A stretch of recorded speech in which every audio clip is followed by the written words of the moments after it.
Big shout out to the crowd who's been with us for, what, 3.5, 4 hours already? No, more than that. More than that. Jeez. Bunch of hardcore gamers. Thank you guys so much for staying. And we still got that kettle over there. All right, spawning in the top left-hand position as the red Terran. It is Liquid Taeja.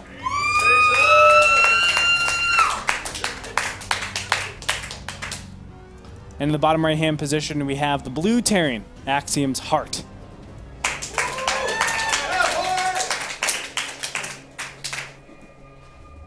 Okay, so currently we obviously have no clue what both players are going to do. I guess that... Man, your filler is awesome. I guess that neither of them are going to CC first. But that's about as far as my predictions go. We do see a gas first from Taeja, though. Liquid TJ pulling out that quick Banshee build we've talked about. Yeah, he loves to do this. I love this build. I think it's a very strong build to do. It's one of the absolute standards, I think, of TVT these days. Toward the end of Wings of Liberty, I think it got phased out a little bit, but nowadays it's just so good with that cloak only costing 100 gas. I mean, you don't have to sprint to get your second gas so early. You can actually time it out perfectly where you just approach 100 gas or 200 gas to pay for the Banshee and the cloak at the same time. It's just a really nice timing, and you have fluidity throughout the build. Yeah. Taeja, though, going for the regular racks and then refinery, so this focuses more on getting... Heart.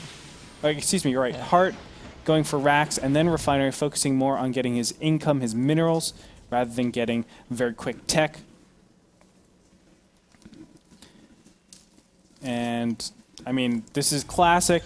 The early SCV Scout, I think that SCV Scouts are actually a necessity a lot of the times, even if you're doing gas first.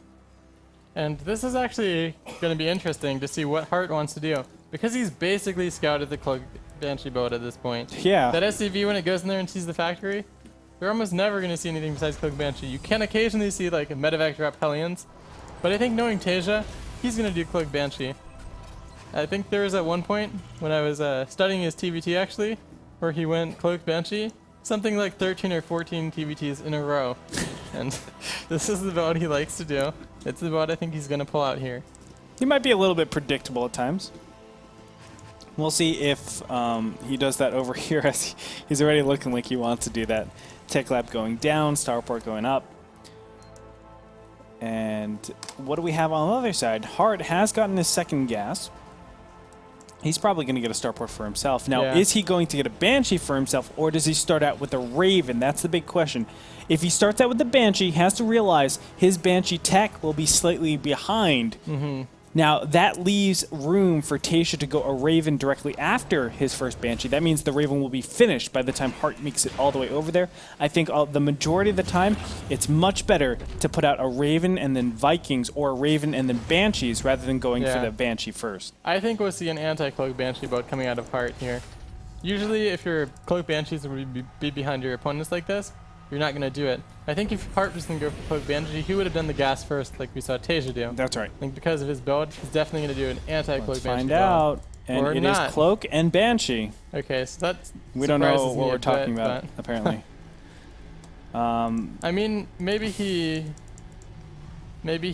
just thinks he can deal with Taeja's Cloak Banshees pretty easily anyway. Because, I mean, scouting Taeja, I think he knows it's most likely Cloak Banshee's coming for him. It's just so difficult to actually justify this. I mean, normally Banshee timings will get to your base around 6:30 if you're going gas first, 7 minutes if you're going standard barracks, and then refinery. So that is a 30-second difference that you have there, and Ravens take a minute. So that's a long time for your opponent to have that Raven before that you even get into your opponent's base. Well, I like this Widow Mine placement from Hart, though.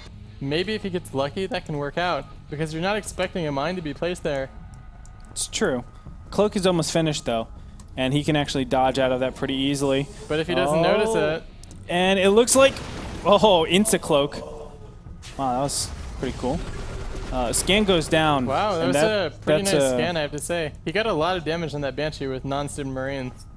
I mean, it's not going to kill it, but... Yeah. Oh, that Widow Mine just killed it. Oh, dang it. It's kind of sloppy from Taeja.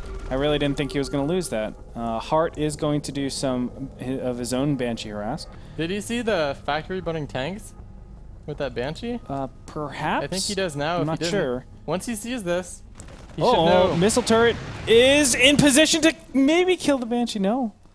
And this is going to be a one base all in, by the way, from Taeja. Yeah, I think Hart realizes it, though. He sees a lot of Marines. He sees no command center. And now his Cloak Banshee just saw that tank, I think. And this is a very easy defense, in my opinion, for Hart. All he has to do is build a bunker.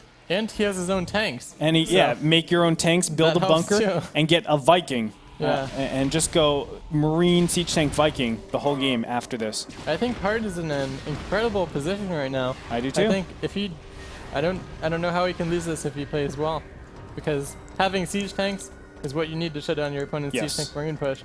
And I think looking at the unit count, he's only behind about 7 Marines, but 2 of Taeja's Marines aren't going to be there initially, and now it's actually 12 to 15 that'll be at the initial fight, with even tank counts there too. I don't think this would be able to accomplish too much. I don't either. But we'll see. Anything can happen. I mean, Raven has 1. Oh, Banshee needs to be careful. Mine. Oh, that was close. Looks like he will be able to take the mine. Just simply a move. And Hart has 2 Vikings as well with his Raven, so he has air superiority. Yep. So everything works out. I mean, the one thing that will help out a little bit is just getting the right position if he's able to just set up his siege tanks maybe over here, but even that I'm not a big fan of. We don't mind. Almost took out that Banshee. But oh my god! Oh, I thought that was a scan wasted for On the Banshee? yeah. Yeah. I got a little bit scared there. Our command center will be denied yet again. Hart doing a good job of just keeping up and making sure he's applying pressure to his opponent. A 3rd command center is being built. But it's scouted immediately, and he's going to deny that too. And this is more damage than Taeja's Banshees have done so far. And considering that Hart had a much more economic build as well, I think Hart's in an incredible position.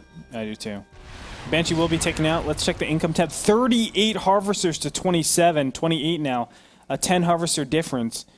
That's going to prove to be a gigantic advantage in the mid-game stage. I mean, you're going to see... It's not just the amount of units, but it's so important to have these timings with your tech, your upgrades, getting stim out and getting combat shields, getting your 1-1. All these upgrades actually take a very long time, and you could be put in a situation where you just don't have a chance to ever combat your opponent because of the pressure that they're putting up, and you don't have the right upgrades.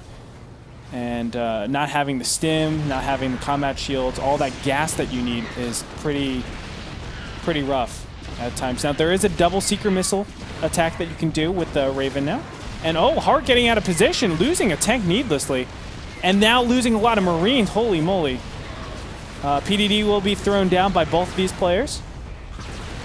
It looks like, wow, actually a good job by both players. Hart did that pretty well, I think. Even after losing his first tank, he then took out Taeja's 2 tanks without too much trouble. And he's ahead by about 3 to 4 tanks now. And that tank count actually helps out so much as mid-game stage approaches. Viking will go down by Hart, but at what cost? I mean, he only has, as you said, Marines out in the field. Siege tanks are approaching right now. I mean, 2 siege tanks can defend, but it can't defend this area and this area, along with, of course, the regular natural location. And that's why Hart is just going to go. And this is what we're talking about. Just going up, being bold, doing exactly what Taeja did. I definitely thought he was going to go into this position, but nope. He's just going to back up from here. Running in here. I'm not sure what he's trying to accomplish with this Raven Viking. Needs to be careful, though. I think he's gonna... That Viking might escape, actually. Oh, it stopped moving. But, nope. Income tab, 53 harvesters to 40. A big advantage. As you can see, a laundry list for both players, just trying to get as many upgrades as possible. Actually, I didn't check. Did Taeja get his +1? No, he didn't. Taeja started... Taeja has double eBay, though, and Hart only is on a single eBay. Okay. And Taeja also started his upgrades earlier. So Taeja will have an upgrade lead, but he's just pretty far behind in harvesters and a bit behind in army, he's just going to go for it. And he's starting to siege up. So many Marines out here, and Taeja's just going to be overwhelmed. Yeah, and that's what it comes down to. Good move. Taeja needed those Marines with his tanks, but he didn't have them there. Yes, he did. Now dropping directly on top of the siege tanks. And Taeja able to clean out a lot of them, actually 2 of them, but that's about it. Everything else is going to get cleaned up. Auto turrets being placed by Liquid Taeja. But down everything will go. Even a mule being dropped to repair. And Heart just going to keep rallying. I mean, this is the slowest push you'll ever see in TVT. Just because nobody has upgrades. Stim still being researched for both players. And I don't think it's going to matter, though. I mean, the 1-1 is a factor into it, but now with an SEV pull, it's going to be difficult. Yeah, these openings create kind of a funny game where you're at the 15-minute mark and neither player has any upgrades to the Marines yet. It's the 15-minute stim timing, bro. Yeah.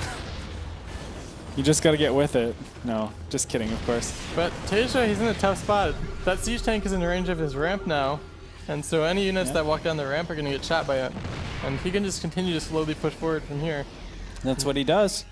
And now Heart's just waiting on more units just to fill up this area.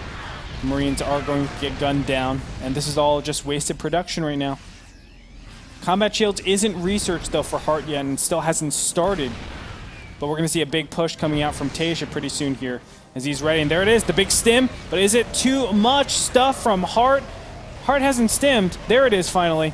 But I think it's just too much material out here. And he's going to be able to hold that pretty easily with still 3 siege tanks left. Axiom Heart wins game.